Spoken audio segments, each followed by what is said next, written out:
வணக்கம் மக்களே, எல்லோருக்கும் வணக்கம். ஸோ இந்த வீடியோவில் வந்து பார்த்தீங்கன்னா நான் வந்து யூடியூப் சேனல் ஆரம்பிக்க முதல் 2020 ஜூன் மாதத்துக்கு முதல் வந்து அதாவது பிக் பாஸ் சீசன் 3 2019 கவின் அவர் அதுக்கப்புறம் அவர் பிக் பாஸுக்கு போனதுக்கப்புறம் அவருடைய பிறந்த நாள் வரைக்குள்ள அவருடைய ரசிகர்கள் தரமாக வந்து பண்ணியிருப்பாங்க. முக்கியமாக திருச்சி ஃபுல்லாகவே தெரிக்க விட்டுருப்பாங்க அவருடைய பிறந்த நாள் அன்னைக்கு.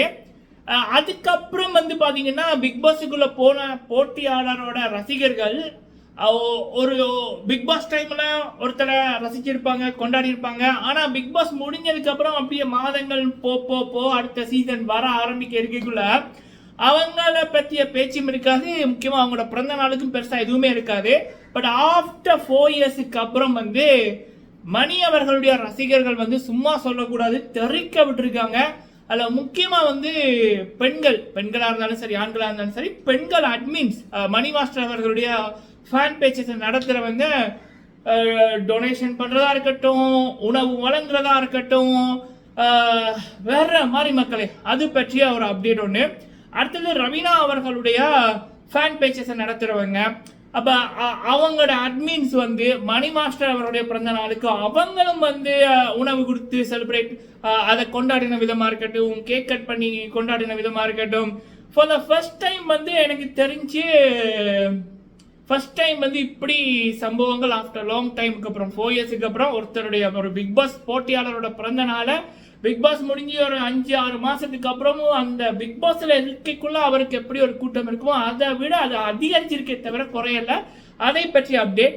அடுத்தது வந்து பொதுவாக வந்து பிக் பாஸ் போன்ற ஒரு ரியாலிட்டி ஷோல போட்டியாளராக போறவங்க வந்து ட்ரெண்டிங்கில் இருப்பாங்க, பேசப்படுவாங்க. ஷோ முடிஞ்சு ஒரு மாதம் அதுக்குள்ள நிறைய ஷோக்கு வருவாங்க. ஆனால் பிக் பாஸுக்குள்ள போகாமலே ஒரு பொண்ணு வந்து இப்போ எங்கே பார்த்தாலும் அந்த பொண்ணை பற்றிய பேச்சு தான், அந்த பொண்ணோட முகம்தான் டிவியில் வருது, ஷாலின் அவர்கள். ஸோ அதை பற்றிய ஒரு அப்டேட் உண்டு சரிங்களா. ஷாலின் அவர்களுடைய தரமான சிறப்பான சம்பவம் பற்றிய அப்டேட் சரிங்களா. ஃபுல்லாக பாருங்கள், லைக் பண்ணுங்கள். ஃபர்ஸ்ட் டைம் வந்திருக்கீங்க அப்படின்னா மறக்காமல் சப்ஸ்கிரைப் பண்ணுங்கள். உங்களுடைய கருத்துக்களை தவறாமல் சொல்லுங்கள். Happy birthday மணியண்ணா. ஸோ நேற்றே விஷ் பண்ணிட்டேன், பட் இன்னைக்கும் சொல்லிக்கிறேன். ஓகே, மணி மாஸ்டர் அவர்கள் அவருடைய ரசிகர்கள் பண்ணதை சொல்ல முதல் ரவீனா அவர்களுடைய ஃபேன் பேஜஸை வந்து நடத்துகிறவங்க. அதில் வந்து முக்கியமான பேஜஸ் ரவீனா அவர்களுடைய முக்கியமான பேஜஸ் வந்து விலங்குகள், முக்கியமாக இந்த டாக்ஸை வந்து பராமரிக்கிற இல்லங்கள் அங்கே வந்து போய் வந்து அந்த டாக்ஸுக்கு வந்து உணவுகள் வந்து வழங்கியிருக்காங்க. சும்மா உணவு இல்லை, பெரிய பாத்திரம் நிரம்ப ஒரு வேனை பிடிச்சு அதுக்குள்ள அவ்வளவு உணவுகளை வந்து மணி மாஸ்டர் அவருடைய பிறந்த நாளுக்கு அவர் நல்லா இருக்கணும் என்பதற்காக இந்த உணவுகளை வழங்குறோம் அப்படின்னு சொல்லி வந்து அந்த உணவுகளை வழங்கியிருக்காங்க. மணி மாஸ்டர் அவர்களும் அவருடைய ஸ்டோரியில இது ஒரு 5 மணித்தேனங்களுக்கு முதல் போட்டிருக்காரு, பாருங்க சரிங்களா. பாருங்க, பல பேருக்கு ஷேர் பண்ணுங்க. ஸோ ஒருத்தருடைய ரசிகர்கள் அவருடைய பிறந்த நாளுக்கு பண்றதே இப்பெல்லாம் அருது, அதுவும் பிக் பாஸுக்குள்ள போன போட்டியாளர். ஏன் நடிகர்களோட இதே வந்து சும்மா விஷயோட முடியுது. ஒரு 10 படம் ஹிட் கொடுத்தவங்க கூட அவங்களுடைய பிறந்த நாள் வரைக்கும் அவங்களே பண்ணுவாங்க. ஏன்னா வெளியில் அவமானமா போயிருமில்ல, யாருமே நம்மளோட பிறந்த நாளுக்கு இது பண்ணலையா அப்படின்னு போட்டு வேணுங்களே காசை கொடுத்து பண்ணுவாங்க. பட் அப்படி ஒரு 10 படம் ஹிட் கொடுத்த நடிகருக்கே இந்த நிலை இருக்கைக்குள்ள மணி அவர்களுடைய பிறந்த நாளை இன்னொருத்தருடைய ஃபேன் பேஸ் வந்து இப்படி உணவுகள் செய்து வேன் பிடிச்சு கொண்டாடுறது அப்படி என்பதே எவ்வளவு தூரம் மணி அவர்களுடைய அந்த அழகான மனசை காமிக்குது. அண்ட் எவ்வளவு தூரம் இப்போ ரவீனா அவர்களுடைய ஃபேன் பேஜஸ் வந்து மணி அவர்களையும் எவ்வளவு தூரம் நேசிக்கிறாங்க அப்படின்றது வெளிப்படையாக தெரிகின்றது சரிங்களா. இன்னொரு விடயம் சரிங்களா, இப்பெல்லாம் ஃபேன்ஸஸ் வேற, அந்த ஃபேன்ஸ் யாரை கொண்டாடுறாங்களோ அவங்க எல்லாம் வேற இல்லை, எல்லாருக்குமே எல்லா விடயங்களும் தெரியும் சரிங்களா. ஸோ எல்லாரும் இப்போ எப்படின்னா இப்போ நான் ஜனனி மேம் அவர்களை பற்றி பேசிக்குள்ள நான் ஜனனி மேம் அவர்களோட ஜனவரி மாதம் நான் பேசியிருக்கேன் சரிங்களா. ஸோ அப்படி ஃபேன் பேஜஸை நடத்துகிறவங்க இப்போ பெரும்பான்மை வந்து அந்த யாருக்காக அதை நடத்துகிறாங்களோ அவங்களோட பேசியிருப்பாங்க, அவங்களுக்கு வந்து இதெல்லாம் தெரியும் சரிங்களா. ஓகே, நல்ல விடயம். ஸோ அடுத்தது வந்து பார்த்தீங்க அப்படின்னா மணி அவர்களுடைய ரசிகர்கள்.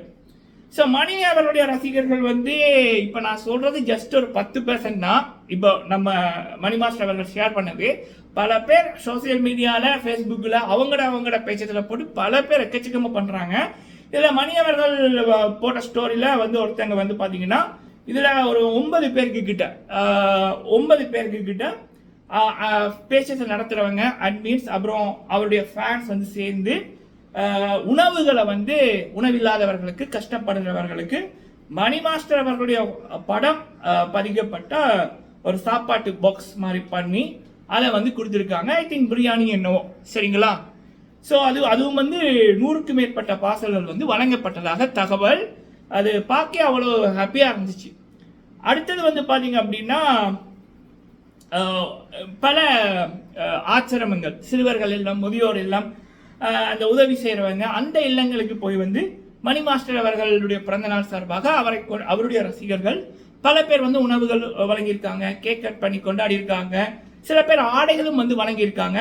ஸோ இதில் சில விடயங்கள் மணி மாஸ்டர் அவர்களுடைய கண்ணில் பட்டு அவரே வந்து அந்த ஸ்டோரியில் போட்டிருக்காரு. பல விடயங்கள் இன்னும் வெளியில் வரல, இனிமேல் தான் வரும் அப்படின்னு நினைக்கிறேன். ஸோ இது வந்து என்னோட பிக் பாஸ் ரிவ்யூ பண்ண ஆரம்பித்து இப்போ இந்த யூனிட்டோட 4 வருஷம் ஆக போகுது. கிட்டத்தட்ட தெலுங்கு சீசன் 4, அப்புறம் Bigg Boss 5 Tamil, BB ultimate, Bigg Boss 6 Tamil, அப்புறம் வந்து Bigg Boss 7 Tamil 5 season review பண்ணியிருக்கேன். 5 சீசன்லையும் நம்ம சப்போர்ட் பண்ணவங்க தான் வின் பண்ணியிருக்காங்க. அதை நான் பெருமையாக சொல்லிக்கிறேன். ஸோ ஓகே, அப்படி இருக்கக்குள்ள அந்த 5 சீசன்லையுமே யாருக்குமே இல்லாத ஒரு ரசிகர்கள் ஒருத்தருடைய பிறந்த நாளை இப்படி கொண்டாடுறத மணி மாஸ்டர் அவர்கள் ரசிகர்களிடம் ஃபார் த ஃபர்ஸ்ட் டைம் பார்க்குறேன். சல்யூட், சரிங்களா? இந்த உண்மையான அன்பு இருக்கிற வரைக்கும் மணி மாஸ்டரை அசைக்கவே முடியாது.